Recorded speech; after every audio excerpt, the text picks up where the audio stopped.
Dit was 'n onstuimige week in die DA-beheerde Midvaal munisipaliteit.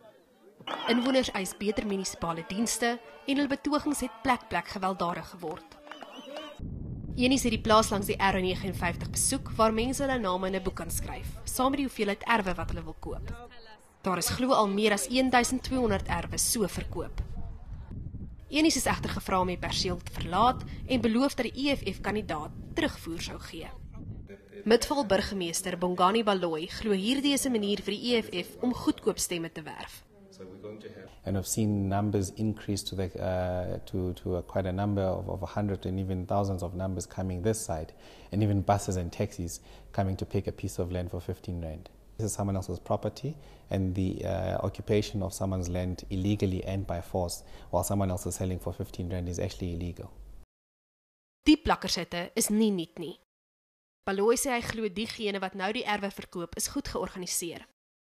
Hy glo ook die sogenaamde nuwe eienaars gaan eers teen die einde van die maand strukture begin oprig, omdat hulle na bewering weet niemand gaan so kort voor die verkiesing teen hulle wil optree nie. Volgens hom is die grondeienaar in die proses om 'n uitsettingsbevel te bekom. Look, I think there's an opportunistic third force behind this, who's perpetrating this, and I think the relevant authorities are on top of the situation as we speak, so I don't want to comment further on it.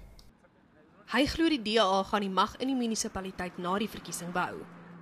We're quite confident in our record because our communities has come out in great numbers in areas where they did not previously support us.